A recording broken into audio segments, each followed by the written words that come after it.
Hello, you alright? It's me. Today I'm sat in a nice park in Weston-super-Mare, just around the corner from the hospital, and it's Father's Day today. I've never really done Father's Day. My old man was never around, and as far as I was aware, I never had any kids, so I'd never been a father or done a Father's Day. Just like this fag. And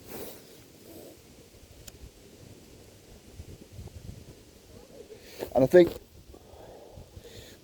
it's my mum and dad were married for about 10 years, and they were happily married and they loved each other a lot, and my mum told me a lot of nice stories about my dad, but it ended with a story involving domestic abuse and my dad becoming violent and my mum becoming like really scared of my dad, you know, because of the way he was, and that, you know, sort of prompting the move to Devon where I grew up, and I met most of my kind of best mates and did most of my growing up in Devon, in Torbay and Buckfastleigh. My mum used to say in the middle of conversations, she'd always just stop me halfway through and be like, God, you just wouldn't believe how much you're like your father. You know, the way you ash your cigarette and the way you sort of stroke your beard and the way you say things and the way you are, like having never really known him, is just this amazing sort of genetic transference. And she used to say it as a compliment. But she also used to say it in the heat of an argument, like, do you know what I mean? Like she'd say, oh, you know, fuck off, you're just like your father. And that would be like the worst thing she could say to me. It would be like the thing that would make me the most kind of upset and angry. Because she kind of demonised him toward me in a way, you know, as being this guy that we were scared of, that we didn't want to find us. And that's why, you know, we moved to Devon, was to get away from my dad, Diorsa. And the people used to ask me at school, why don't you have a dad? And I used to say, well, I don't really know, because he became an alcoholic and there was domestic violence and stuff. But I never really knew what to say. I'm pretty sure I've got some kids somewhere, but I just forgot about it because I had this neurological injury and just nobody ever mentioned it for years. So I've never had a Father's Day as a father, and never done Father's Day with my father. I just got back in touch with him when he passed away in 2013, which was pretty miserable. It's kind of like, you know, they say you don't know what you've got until it's gone, but it was sort of a bit like, I don't know, I've put it like this before, but kind of like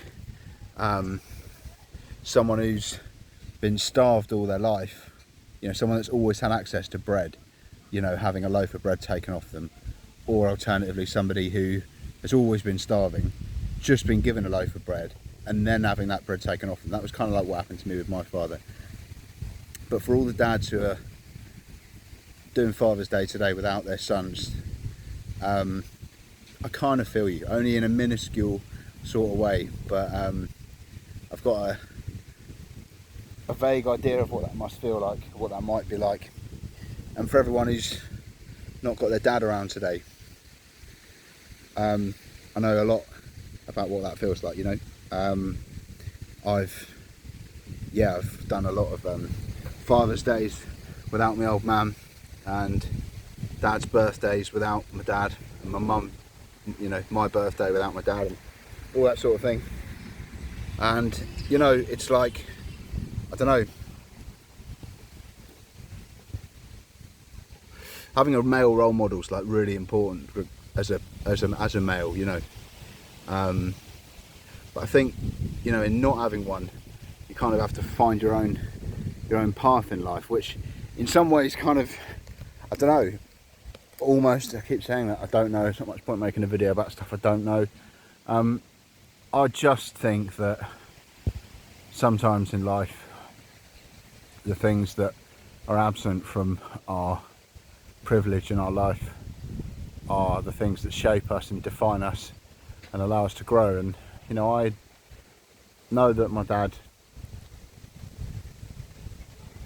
wanted to see me, you know, and I'd like to think that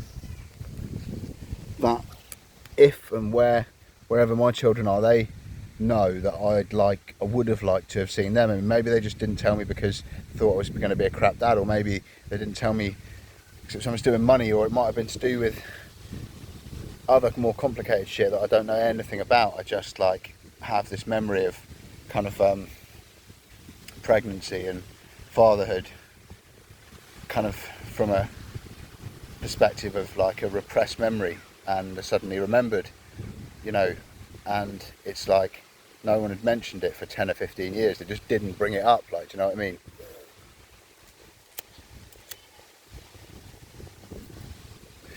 It's a bit of a head fuck. But everyone, you know, whether you're a dad without a son or a son without a dad, I wish you all the best, and I hope that in whatever way misfortune or tragedy has defined your life in the way that it has mine, I hope that your inner sense of resilience and your strength, your character, is what sees you through, and not your identification with as a victim with trauma and victim consciousness, because that's, you know, something I've battled with a lot and it doesn't get you anywhere. Do you know what I mean? George Galloway said on Big Brother, he's like, pour me a drink. You know, pour me doesn't get you anywhere, but you know, I am me, I'm free, and I'm the best expression of myself is a progressive way to think and look at life. So be the best version of yourself, and if you are my son or my daughter watching this, then try and think of that Banksy piece, you know, where he talks, it's a lighthouse piece, just Google it, Banksy lighthouse. Sort of says, try and be what other people saw in me. You know, some people think I'm a piece of shit and they hate me. Some people really respect me still, and like, you know, there are people who are in the middle of that demographic somewhere. But if you haven't got your father, you know, I know what that feels like, but don't hold it against him. You know, I think that it wasn't until I had a pregnancy that was unplanned and a termination that I realised how much that betrayal as a son, looking at a father who wasn't there,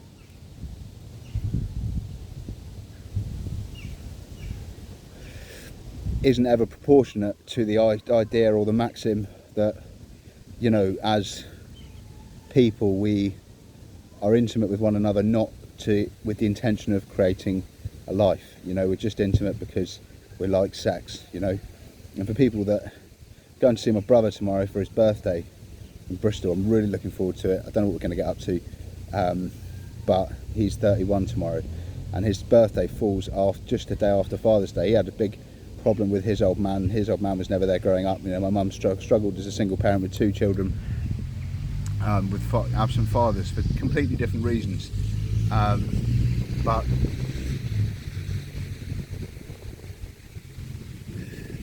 I kind of hated my Connor's dad. I'd really disrespected for a long time until my mum died and I met his uncle, and I then had, just sort of 2 years previously, my first unintended pregnancy.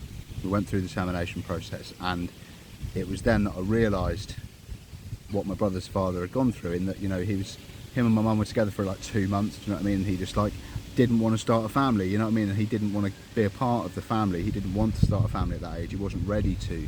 And, you know, it really dissipated a lot of the negativity that I had towards him once I had that level of empathy and kind of sympathy with the idea that, you know, intimacy is not about always trying to make a new life into the world. It's just about intimacy, you know, it's just a casual thing.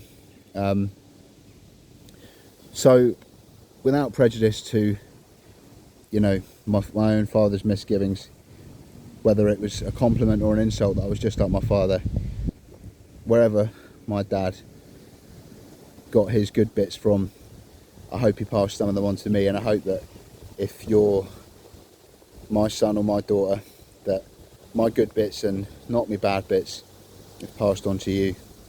And I hope that everyone everywhere has where possible a happy Father's Day. And if you aren't going to have a happy Father's Day, just reflect on what your strengths are, what the good points in your life are, and make sure those scales are always tipped in the balance of the favour of champion and individual sort of strength, and not victim consciousness. Because pour me a drink gets you nowhere. I hope this makes sense to people, and I hope that you don't just think that I'm rambling for the sake of it. And I'll try and make a video tomorrow with my brother to celebrate his birthday. But until then, I'm going to be risibly bored. Risibly bored? Is that even a word?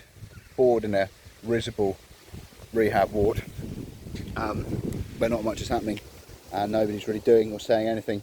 I think we might watch a movie this afternoon in the main room with some drinks and snacks.